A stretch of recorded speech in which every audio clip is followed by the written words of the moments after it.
Hi hello నమస్తే నేను మీ anchor పప్పు ఈ రోజు మనతోని consultant neuro psychiatrist and sexologist doctor Sunil Reddy గారు మనతోని ఉన్నారు. అండ్ సెక్చువల్ సమస్యలు ఏవైతే ఉన్నాయో సార్ని అడిగి తెలుసుకోవడానికి ప్రయత్నిద్దాం. నమస్తే సార్. నమస్కారం అండి. ఎలా ఉన్నారు sir? I'm good, thank you. Okay. ఈ షాక్ వే థెరపీ ఎన్నిసార్లు తీసుకోవాలి సార్? ఒకవేళ ట్రీట్మెంట్ తీసుకోవాలంటే అంగస్తంభనం కోసం తీసుకోవాలనుకుంటే ఎన్ని టైమ్స్ తీసుకోవాలి, ఎప్పుడెప్పుడు తీసుకోవాలి సార్? రైట్. ఇప్పుడు ఎరెక్టైల్ డిస్ఫంక్షన్ ఉన్న వాళ్ళకి, అంగస్తంభన లోపాలు ఉన్న వాళ్ళకి వాళ్ళు నేను ఫిజికల్ ఎగ్జామినేషన్ చేస్తాను, వాళ్ళకి ఎలాగుంది అని చూస్తాము.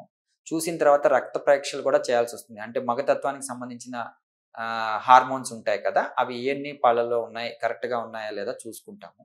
దాని తర్వాత వాళ్ళ షాక్ వే థెరపీకి అర్హులు అయితే వాళ్ళ సమస్యను బట్టి యూజువలీ 6 to 8 సిట్టింగ్స్ వరకు మనము షాక్ వే థెరపీస్ ఇస్తాం. అంటే వీక్లీ వన్స్ రావాల్సి వస్తుంది వాళ్ళకి షాక్ వే థెరపీ ఇవ్వచ్చు.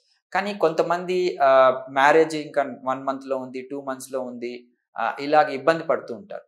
వాళ్ళకి షాక్ వే థెరపీ మొత్తం కోర్సు అయిపోవడానికి వాళ్ళు హడావిడి అవుతూ ఉంటారు. వాళ్ళకి వీక్లీ ట్వైస్ కూడా ఇస్తాము ఎర్లీగా ఇంప్రూవ్ అవ్వడానికి. బట్ యాజ్ పర్ ప్రొసీజర్ అయితే, ప్రోటోకాల్ అయితే బెటర్ వీక్లీ వన్స్ 8 సిట్టింగ్స్ అయితే బెటర్. ఓకే. ఈ అంగస్తంభనానికి షాక్ వే థెరపీ తీసుకున్న తర్వాత సెక్స్ లో ఎన్ని డేస్ తర్వాత పాల్గొనాలి? కరెక్ట్ క్వశ్చన్ ఇది. ఎందుకంటే ఇది చాలా రెగ్యులర్ గా షాక్ వే థెరపీ తీసుకుంటున్నాను, కోర్స్ అంతా అయిపోయిన తర్వాతే నేను సెక్స్ లో పాల్గొనాలేమో అని అనుకుంటారు. బట్ అలా ఏం లేదండి. ఇది షాక్ వే థెరపీ తీసుకున్న వెంటనే కూడా సెక్షువల్ యాక్ట్ లో వెళ్ళొచ్చు. అంటే మనం నాన్ వెజ్ తినకూడదు అలాంటివేమి, ఇట్లా ఆబ్స్టినెన్స్ అంటాము, సెక్షువల్ యాక్ట్ లో పాల్గొనకూడదు అని. బట్ అలా ఏం లేదు. దీంతో ఉన్న ఉపయోగం కూడా అదే. సో షాక్ వే థెరపీ తీసుకున్న ఆ రోజు కూడా మనము సెక్షువల్ యాక్ట్ వెళ్ళొచ్చు. ఓకే. మొత్తం అంగస్తంభనానికి నర్వ్స్ అనేది వీక్ అయిపోయిన వాళ్ళకు చాలా అంగస్తంభించడానికి ఎంత టైం పడుతుంది సార్ ఒకవేళ ట్రీట్మెంట్ తీసుకుంటే? అది depends on client to client అండి. నిజంగానే మీరు అడిగిన ఇదే, నన్ను వస్తూనే సార్ నాకు ఎన్ని రోజుల్లో బాగవుతుంది అంటారు. యూజువలీ వాళ్ళ సమస్యను బట్టి వాళ్ళు 4 to 5 సిట్టింగ్స్ కి వాళ్ళకి రెస్పాన్స్ వస్తుంది. వాళ్ళు హ్యాపీగా సెక్స్ చేసుకునేటట్లు మనం చెయ్యొచ్చు. బట్ వాళ్ళకి ఇంకా ఏమన్నా అంటే మానసిక సమస్యలు కానీ, ఫిజికల్ ఇష్యూస్ కానీ ఉంటే ఇంకొద్దిగా టైం ఎక్కువ తీసుకుంటాం. సార్, అంగస్తంభనానికి మనకు షాక్ వే థెరపీ చేసిన తర్వాత కూడా కొంతమందికి ఒకవేళ మూమెంట్ రాకుండా ట్రీట్మెంట్ ఫెయిల్ అయినా కూడా వేరే స్టెప్స్ ఏమైనా ఉంటాయా సార్ ట్రీట్మెంట్ కి? సో యాజ్ పర్ ప్రోటోకాల్ ఏంటి అంటే వీళ్ళకి ఎటువంటి సైడ్ ఎఫెక్ట్స్ లేకుండా మనం షాక్ వే థెరపీ ఇవ్వడం మెయిన్ ఫస్ట్ పార్ట్.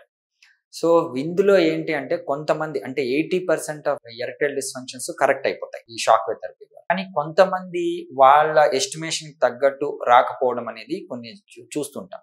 వాళ్ళకి ఏంటి అంటే మనం మెడికేషన్స్ కూడా పెట్టాల్సి వస్తుంది. ఈ మెడికేషన్స్ తో పాటు కొంతమంది మెడికేషన్స్ కూడా సాటిస్ఫై కారు. వాళ్ళు ఆల్రెడీ వాడేసి వచ్చి ఉంటారు.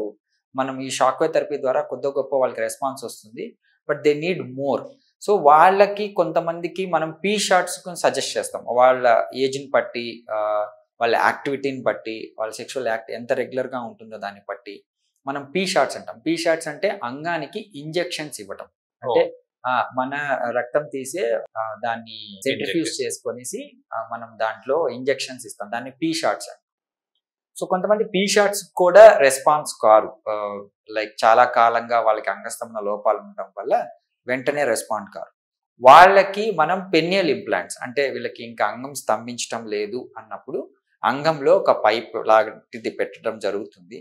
సో దాని ద్వారా వాళ్ళకి అంగస్తంభన పార్ట్నర్ని సాటిస్ఫై చేయడం కానీ, వాళ్ళ డిజైన్ని సాటిస్ఫై చేయడం కానీ ఈజీగా చేసుకోవచ్చు. సో ఇలాగా ఒకదాని తర్వాత ఒకటి, అంటే ఒకటి పని చేయకపోతే ఇంకొకటి, అలాగా మనం ప్రోటోకాల్ ప్రకారం వెళ్ళి వాళ్ళని ట్రీట్ చేయొచ్చు. Okay sir, thank you so much sir. చాలా విషయాలు తెలుసుకున్నాం. అండ్ మరో వీడియోలో కలుసుకుందాం. Thank you sir.